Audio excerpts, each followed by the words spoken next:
আসসালামু আলাইকুম। আমার নবম দশম শ্রেণীর প্রিয় শিক্ষার্থীরা, তোমাদেরকে পরিণত নাগরিকতা বিষয়ক ক্লাসে স্বাগতম।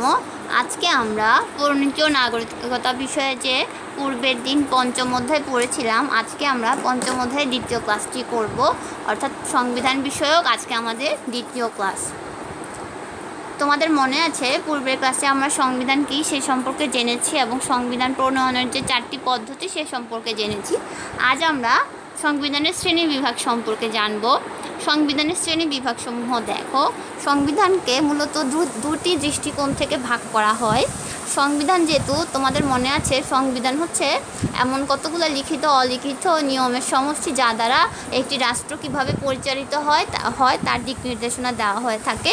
সংবিধানকে যখন ভাগ করা হয় তখন তার দুটি দৃষ্টিকোণ থেকে ভাগ করা হয়। ধরো, যদি সংবিধানের প্রকৃতিগত ভাগ করি, অর্থাৎ লিপিবদ্ধকরণ বা লেখার ভিত্তিতে, এখানে অবলিক দিয়ে তোমরা লিখতে পারো প্রকৃতিগত ভাগ, সেক্ষেত্রে আমরা দুই ধরনের সংবিধান দেখতে পাবো, লিখিত সংবিধান, অলিখিত সংবিধান। এবং আরেকটি দৃষ্টিকোণ হচ্ছে সংশোধনের ভিত্তিতে বা পদ্ধতিগত, অবলিক দিয়ে লিখবে পদ্ধতিগত সংশোধনের ভিত্তিতে। দুই ধরনের হতে পারে, সুপরিবর্তনীয় সংবিধান এবং দুষ্পরিবর্তনীয় সংবিধান। যতদূর দেখা যাচ্ছে যে নাম শুনে মোটামুটি বোঝা যাচ্ছে যে এখানে কোন ধরনের সংবিধানের কথা বলা হচ্ছে। লিখিত মানে সংবিধানটা হবে লিখিত রূপ থাকবে, অলিখিত সংবিধানের ক্ষেত্রে সংবিধানের লিখিত কোনো রূপ পাওয়া যাবে না। আর সুপরিবর্তনীয় অর্থাৎ সহজেই পরিবর্তন করা যায়, দুষ্পরিবর্তনীয় অর্থাৎ সংবিধানটি সংশোধন করাটা কম্পারেটিভলি একটু জটিল প্রকৃতির, এমন সংবিধানকে দুষ্পরিবর্তনীয় সংবিধান বলা হয়। এখন আমরা ডিটেলসে চলে যাই। এখন দেখো, লেখার ভিত্তিতে সংবিধানের শ্রেণীবিভাগকে মূলত দুভাগে ভাগ করা হয়, লিখিত ও অলিখিত সংবিধান। লিখিত সংবিধান বলতে আমরা কি বুঝি দেখো, লিখিত সংবিধান অধিকাংশ বিষয় দলিলে লিপিবদ্ধ থাকে, অর্থাৎ আমরা এটা লিখিত একটা স্বরূপ পাই। যেমন বাংলাদেশ, ভারত, পাকিস্তান, মার্কিন যুক্তরাষ্ট্রের সংবিধান লিখিত। যেমন ধরো, তোমরা যদি নীলক্ষেতে যাও, গিয়ে যদি বলো যে বাংলাদেশের সংবিধানের উপর একটি বই দেন, সেক্ষেত্রে তারা বাংলাদেশের সংবিধানের একটা সংক্ষিপ্ত রূপের যে বইগুলি পাওয়া যায় সেই বইগুলো তুমি হাতে পাবা। কিন্তু বিশ্বের সব দেশের সংবিধানের কিন্তু এমন সুনির্দিষ্ট দলিল আকারে পাওয়া যায় না। অর্থাৎ লিখিত সংবিধানের ঠিক বিপরীত পদ্ধতিটা হচ্ছে অলিখিত সংবিধান। দেখো, অলিখিত সংবিধানের অধিকাংশ নিয়ম কোনো দলিলে লিপিবদ্ধ থাকে না। এ ধরনের সংবিধান হয় প্রথা ও রীতিনীতি ভিত্তিক, চিরাচরিত নিয়ম আচার অনুষ্ঠানের ভিত্তিতে এ ধরনের সংবিধান গড়ে উঠেছে। যেমন ব্রিটেনের সংবিধান, একমাত্র ব্রিটেনের সংবিধানই এখানে আমরা উদাহরণ হিসেবে দিব। আমরা যতদূর জানি যে বিশ্বের একমাত্র অলিখিত সংবিধান হচ্ছে ব্রিটেনের সংবিধান। তো ব্রিটেনের সংবিধানের কোনো লিখিত রূপ নাই, তার মানে এই না যে কোনো ব্রিটেনের সংবিধানের কোনো কিছুই লিখিত না, বরং কিছু কিছু লিখিত রূপ আছে, বিভিন্ন আইন আছে। আবার গত ক্লাসে আমরা যে ম্যাগনা কার্টা পড়েছি, এটাও একটা লিখিত রূপ আছে। কিন্তু অর্থাৎ দলিল আকারে যে সবগুলো একসাথে একত্রে সুন্দরভাবে সন্নিবেশিত থাকবে এমন কোনো রূপ আমরা পাচ্ছি না, যার জন্য ব্রিটেনের সংবিধানকে বলা হয়ে থাকে অলিখিত সংবিধান। তবে একথা সত্য যে কোনো সংবিধানই পুরোপুরি লিখিত বা পুরোপুরি অলিখিত নয়, কোনোটি বেশি লিখিত আবার কোনোটি কম লিখিত। যে সংবিধান অধিকাংশ বিষয় লিখিত থাকে তাকে লিখিত সংবিধান বলা হয়, আর যে সংবিধানের অধিকাংশ বিষয় অলিখিত থাকে তাকে অলিখিত সংবিধান বলা হয়ে থাকে। আচ্ছা, এবার আমরা পদ্ধতিগত অর্থাৎ সংশোধনের ভিত্তিতে যে সংবিধানের দুটি ভাগ, সে দুটি ভাগ সম্পর্কে দেখি। যে পদ্ধতিগতভাবে সংবিধানকে দুভাগে ভাগ করা হয়, সুপরিবর্তনীয় ও দুষ্পরিবর্তনীয় সংবিধান।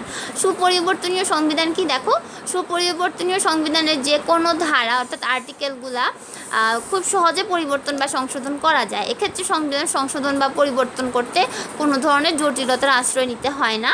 সাধারণত সংখ্যাগরিষ্ঠতা আইনসভায় যে কোনো অংশ সংশোধন করতে পারে।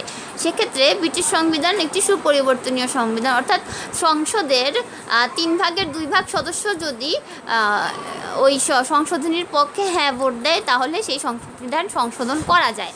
আর দুষ্পরিবর্তনীয় সংবিধানের ক্ষেত্রে সংশোধন প্রক্রিয়াটা একটু জটিল। দুষ্পরিবর্তনীয় সংবিধানের কোনো ধারা সহজে পরিবর্তন বা সংশোধন করা যায় না। এক্ষেত্রে সংবিধান পরিবর্তন বা সংশোধন করতে হলে জটিল পদ্ধতির আশ্রয় গ্রহণ করতে হয়। সাধারণত সংখ্যাগরিষ্ঠতা এ ধরনের সংবিধান প্রণয়ন করা যায় না, প্রয়োজন হয় বিশেষ ধরনের সংখ্যাগরিষ্ঠতা। অর্থাৎ এই বিশেষ ধরনের সংখ্যাগরিষ্ঠতা হতে পারে 3/4 অর্থাৎ 4 ভাগের 3 ভাগ, এটা একটা অতিরিক্ত বেশি সংখ্যা বোঝায়, অথবা সম্মেলন অথবা ভোটাভুটি। মার্কিন যুক্তরাষ্ট্রের সংবিধানকে বলা হয়ে থাকে দুষ্পরিবর্তনীয় সংবিধান, কারণ এত বেশি সংখ্যাগরিষ্ঠতা সাধারণত পাওয়া যায় না। আচ্ছা, এবার আসি আমরা সংবিধানের বৈশিষ্ট্যে। আমরা লিখিত সংবিধানের বৈশিষ্ট্যগুলো দেখি। লিখিত সংবিধানের বৈশিষ্ট্য যদি তোমরা পড়ো তাহলে তোমাদের উদ্দীপক ধরতে সহজ হবে, অর্থাৎ তোমাদের উদ্দীপকগুলো সংবিধান থেকে যেরকম আসতে পারে, ধরো কয়েকটি রাষ্ট্র সে দেশের সংবিধান বই আকারে পাওয়া যায়, এরকমটা যদি বলে সেক্ষেত্রে তোমরা অনায়াসে বুঝে যাবে এখানে লিখিত সংবিধানের কথা বলা হচ্ছে। অর্থাৎ আমরা যদি বৈশিষ্ট্যগুলো জানি তাহলে আমরা খুব সহজে ফাইন্ড আউট করতে পারবো যে এখানে কোন সংবিধানের কথা বলা হচ্ছে। তাহলে আমরা সংবিধানের বৈশিষ্ট্যগুলো দেখে নিই। লিখিত সংবিধানের ক্ষেত্রে সেই সংবিধানটা হবে সুস্পষ্ট, সেই সংবিধানটা হবে স্থিতিশীল। 3 নম্বর হচ্ছে যুক্তরাষ্ট্রীয় সরকার ব্যবস্থার উপযোগী। 4 হচ্ছে শাসক ও জনগণের মধ্যে সম্পর্ক। তাহলে দেখো প্রথম যে বৈশিষ্ট্য আমরা দেখছি, লিখিত সংবিধান হবে সুস্পষ্ট প্রকৃতির। লিখিত সংবিধানের অধিকাংশ ধারা লিখিত থাকে বলে এটি জনগণের নিকট সুস্পষ্ট ও বোধগম্য হয়।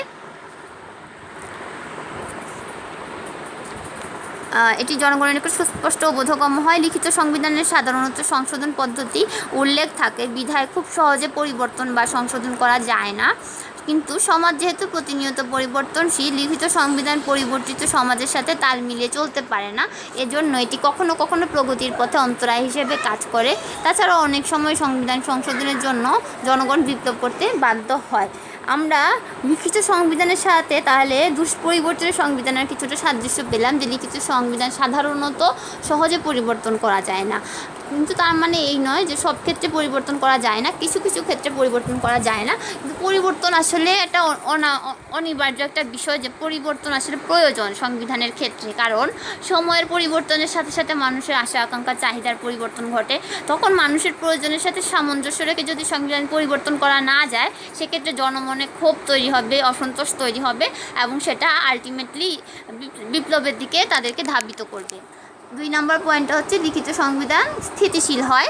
এই সংবিধানে সব কিছু লিখিত থাকে, বিধায় শাসক তার ইচ্ছা মতো যে কোনো অংশ পরিবর্তন বা সংশোধন করতে পারে না। তাই লিখিত সংবিধান যে কোনো পরিস্থিতি স্থিতিশীল থেকে থাকে। লিখিত সংবিধানের সকল ধারা জনগণ শাসক মেনে চলতে বাধ্য থাকে। 3 নম্বর যুক্তরাষ্ট্রীয় সরকার ব্যবস্থার জন্য এটি উপযোগী হয়। লিখিত সংবিধান যুক্তরাষ্ট্রীয় সরকার ব্যবস্থার জন্য উপযোগী। এই সংবিধানের মাধ্যমে যুক্তরাষ্ট্রীয় সরকার ব্যবস্থায় প্রাদেশিক ও কেন্দ্রীয় সরকারের মধ্যে ক্ষমতার বন্টন করে দেওয়া হয়। সংবিধান লিখিত না হলে যুক্তরাষ্ট্রীয় সরকার ব্যবস্থায় এইরূপ ক্ষমতার বন্টন সম্ভব হতো না। যেমন ভারত, মার্কিন যুক্তরাষ্ট্রের অঙ্গরাজ্য ও কেন্দ্রীয় সরকারের মধ্যে লিখিত সংবিধানের মাধ্যমে ক্ষমতার বন্টন করে দেওয়া হয়েছে। উল্লেখ্য, লিখিত সংবিধান যুক্তরাষ্ট্রীয় সরকারের সফলতার অন্যতম পূর্ব শর্ত। তোমাদের মনে আছে আমরা যখন 4র্থ অধ্যায় পড়ছিলাম তখন আমরা সরকারের একটি ধরন পড়েছিলাম যে যুক্তরাষ্ট্রীয় সরকার। অর্থাৎ যুক্তরাষ্ট্রীয় সরকার এমন সরকার যেখানে সংবিধানের মাধ্যমে কেন্দ্র আর প্রদেশের মধ্যে ক্ষমতার বন্টন করে দেওয়া হয়। এখন যদি সেই সংবিধানটা লিখিত আকারে না থাকে, তাহলে এই যে ক্ষমতার বন্টন করে দেওয়া হয়েছে, বা যে কোনো অবস্থায় যদি সরকার সেই সংবিধান চাইলেই পরিবর্তন করতে পারে বা অলিখিত থাকে, সেক্ষেত্রে এই ক্ষমতার একটি দ্বন্দ্বের সৃষ্টি হয়, তাদের ক্ষমতার বন্টনে তাদের মধ্যে বিরোধের সৃষ্টি হতে পারে। এই ধরনের নানা ধরনের জটিলতা সৃষ্টি হয়, যার জন্য যুক্তরাষ্ট্রের প্রকৃতির সরকার ব্যর্থ হয়ে যাবে। তাই সেখানে আমরা এটাও পড়েছিলাম যে যুক্তরাষ্ট্রীয় সরকারের সাফল্যের অন্যতম শর্তই হচ্ছে লিখিত সংবিধান। অর্থাৎ সংবিধান যদি লিখিত আকারে থাকে, সংবিধানে যদি সুস্পষ্টভাবে কেন্দ্র প্রদেশের ক্ষমতা বন্টন করে দেওয়া থাকে, তাহলে সেক্ষেত্রে যুক্তরাষ্ট্রীয় সরকার সফল হয়। 4 নম্বর হচ্ছে শাসক ও জনগণের মধ্যে সম্পর্ক। লিখিত সংবিধানে শাসকের ক্ষমতা কেমন হবে, জনগণ কী কী অধিকার পাবে, জনগণের মৌলিক অধিকারসমূহ কী, তার উল্লেখ থাকবে সংবিধানে। এর ফলে শাসক জনগণ নিজেদের ক্ষমতা অধিকার সম্বন্ধে স্পষ্ট ধারণা লাভ করবে। এখানে আমাদের দলীয় কাজ হচ্ছে লিখিত সংবিধানের দোষ ত্রুটি চিহ্নিত করা। তাহলে আমরা দোষ ত্রুটিতে চলে যাই। লিখিত সংবিধানের দোষ ত্রুটিগুলি দেখো। প্রথমত, লিখিত সংবিধান হয় রক্ষণশীল প্রকৃতির। রক্ষণশীলতা লিখিত সংবিধানের একটা অন্যতম অসুবিধা, কারণ এই সংবিধান রক্ষণশীল প্রকৃতির, অর্থাৎ সহজে পরিবর্তন করা যায় না। লিখিত সংবিধানের অধিকাংশ বিধিবিধান লিখিত প্রকৃতির হয়। লিখিত সংবিধান দুষ্পরিবর্তনীয় প্রকৃতিরও হয়। পরিবর্তিত পরিস্থিতির ক্ষেত্রে এই সংবিধান খুব একটা সঙ্গতিপূর্ণ নয়।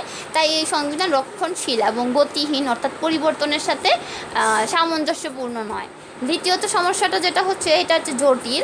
লিখিত সংবিধান জটিলতার দোষে দুষ্ট। এই সংবিধান রাষ্ট্রের মধ্যে জটিলতা সৃষ্টি করে।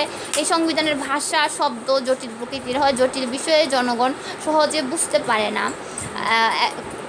অধ্যাপক কুলি বলেছিলেন যে an unwritten constitution is often rigid and unable to keep piece with the Times, অর্থাৎ অলিখিত সংবিধান প্রায়শ দুষ্পরিবর্তনীয় প্রকৃতি হয়, যার জন্য এটি শান্তি অর্থাৎ সময়ের সাথে শান্তি ধরে রাখতে ব্যর্থ হয়। 3 নাম্বার দেখো, রাজনৈতিক সংকট সৃষ্টি করে। রাজনৈতিক সংকট সৃষ্টি করতে লিখিত সংবিধানের একটা অন্যতম সীমাবদ্ধতা আমরা বলতে পারি। এই সংবিধানের ধারা ও উপধারা সহজে পরিবর্তনযোগ্য নয়। বিধান উপধারা নিয়ে রাজনৈতিক দলগুলোর মধ্যে প্রায়শ মতবিরোধ হতে দেখা দেয়। বিশ্লেষকদের মতে লিখিত সংবিধান সনাতন এবং জটিল প্রকৃতির। জটিল হলে তার রাজনৈতিক স্থিতিশীলতা সৃষ্টি করতে পারে। এ পদ্ধতি রাজনৈতিক যে অগ্রগতি হতে পারে সেই অগ্রগতির ধারাকে ব্যাহত করে থাকে। 4 হচ্ছে সংস্কার পরিপন্থী। লিখিত সংবিধান সংস্কারের পরিপন্থী। এই সংবিধান সংস্কারকে পথকে রোধ বা রহিত করে থাকে, অর্থাৎ বাধাগ্রস্ত করে থাকে। যেহেতু সংবিধান জটিল প্রকৃতির, সেহেতু এটি পরিবর্তনে সময় ও পরিবেশ দরকার। যত্রতত্র এই সংবিধান পরিবর্তন করা যায় না, ফলে এটি প্রয়োজনীয় যে সংস্কার সেক্ষেত্রে বাধা সৃষ্টি করে থাকে। 5 হচ্ছে সংশোধনের যে জটিলতা। এই সংবিধান সংশোধনের জটিলতা সৃষ্টি হয়। অলিখিত সংবিধানের ন্যায় এই সংবিধান সহজে কিন্তু পরিবর্তন করা যাচ্ছে না, যার জন্য সংশোধনের জন্য বিশেষ পদ্ধতির প্রয়োজন পড়ে। সাধারণ আইন পাশের ন্যায় এই সংবিধান সংশোধনযোগ্য নয়। লিখিত সংবিধান সংশোধন করা কঠিন হয়ে পড়ে। আর সবশেষ হচ্ছে উন্নতির পথে অন্তরায়। এই সংবিধান জাতীয় উন্নতি বাধা সৃষ্টি করে। এই সংবিধান লিখিত অর্থাৎ যে কোনো সময় পরিবর্তন করা যাচ্ছে না, এটি পরিবর্তনের অযোগ্য, ফলে পরিবর্তনশীলতার সাথে উন্নতি সহায়ক নয়। এটি অনেক সময় বাস্তবের সাথে সঙ্গতিপূর্ণ নয়। আর হচ্ছে বিচার বিভাগের এর প্রভাব থাকে এই সংবিধানের ক্ষেত্রে। লিখিত সংবিধান বিচার বিভাগকে অধিক প্রাধান্য দেয়। এমনকি অনেক ক্ষেত্রে দেখা যায় যে বিচার বিভাগকে সংবিধানের অভিভাবক বলে উল্লেখ করে, যার জন্য সংবিধানে বিচার বিভাগের মতামতকে বেশি প্রাধান্য দেওয়া থাকে। আর সবশেষ পয়েন্ট হচ্ছে অনড়। লিখিত সংবিধানের অন্যতম একটি ত্রুটি, এই সংবিধানের স্থায়ী অনড়, এটি সংশোধন করা যায় না। অনড় বিধান থাকার কারণে এটি প্রগতিশীলতার বিরোধী, এবং প্রগতিশীলতার বিরোধী যে সংবিধান সেটিকে আমরা কখনোই উত্তম সংবিধান বলতে পারি না। অলিখিত সংবিধানের বৈশিষ্ট্যগুলো দেখি। অলিখিত সংবিধানের বৈশিষ্ট্য: অলিখিত সংবিধান হচ্ছে প্রগতির সহায়ক, এটা সহজে পরিবর্তন করা যায়। সমাজ সর্বদা প্রগতির দিকে ধাবিত হয়। আর অলিখিত সংবিধান সমাজের প্রগতির সাথে তাল মিলিয়ে সহজে পরিবর্তন করা যায়, অর্থাৎ এটি সমাজের পরিবর্তিত পরিস্থিতির সাথে সহজেই খাপ খাওয়াতে পারে। সুতরাং অলিখিত সংবিধান প্রগতি সহায়ক, কিন্তু অধিক পরিবর্তনশীলতা কিন্তু কখনো কখনো অগ্রগতির পথে প্রতিবন্ধকতা সৃষ্টি করতে পারে। 2 নাম্বারটি হচ্ছে জরুরি প্রয়োজনের সহায়ক।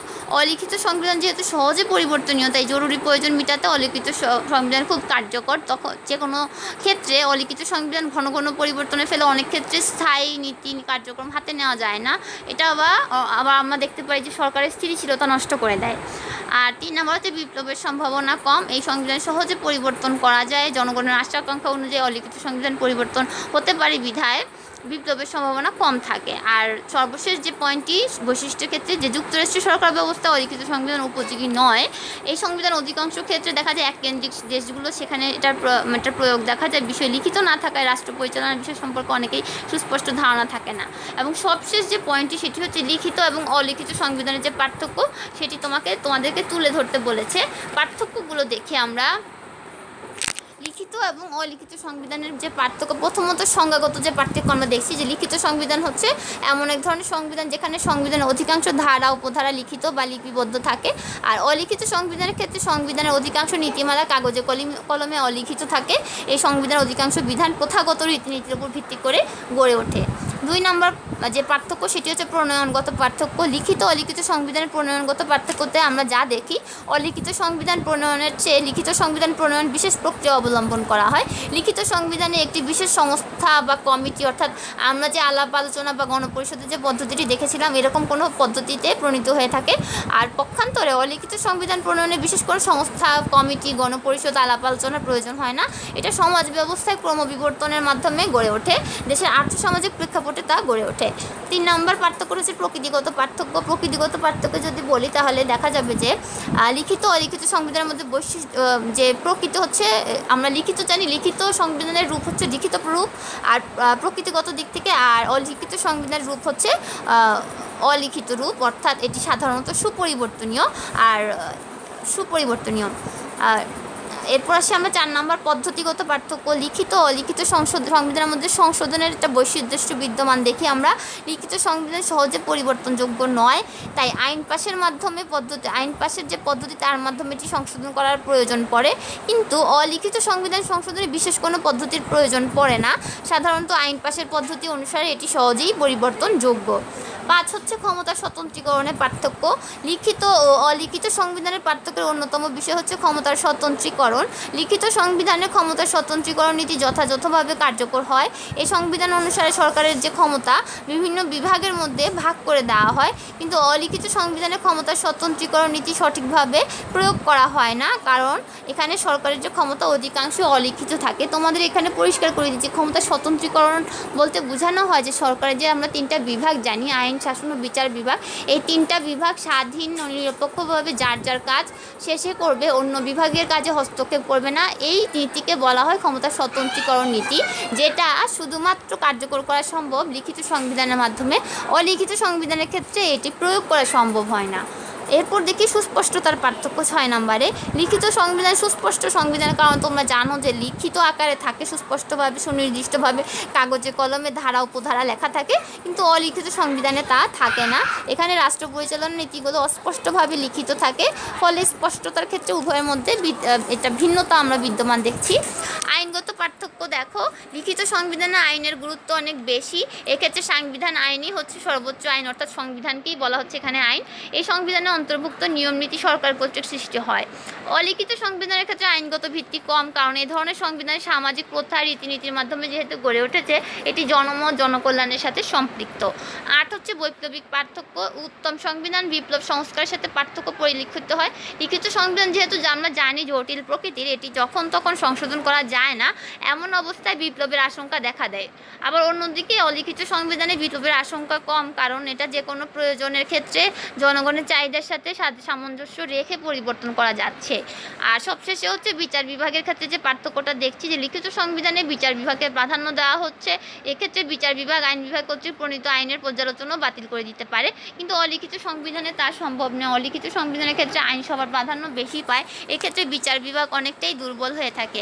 অলিখিত শাসনতন্ত্র সাধারণত বিচার বিভাগের প্রাধান্য থাকে না। সুতরাং মূল যে পার্থক্যটা আমরা দেখতেছি লিখিত অলিখিত, আসলে এটা হচ্ছে স্বরূপের মধ্যে পার্থক্য, আসলে তেমন কোনো পার্থক্য নয়। অর্থাৎ স্বরূপটা হচ্ছে একটা রূপ হচ্ছে লিখিত, অন্যটার রূপ হচ্ছে অলিখিত। আচ্ছা, আমরা আজকে এ পর্যন্তই থাক। সংবিধানের শ্রেণী বিভাগ পর্যন্ত পড়লাম আমরা। এটা হচ্ছে সংবিধানের 2য় ক্লাস। আমরা সংবিধানের 3য় ক্লাসে উত্তম সংবিধান সম্পর্কে আলোচনা করব। সে পর্যন্ত তোমরা ভালো থাকো। আল্লাহ হাফেজ।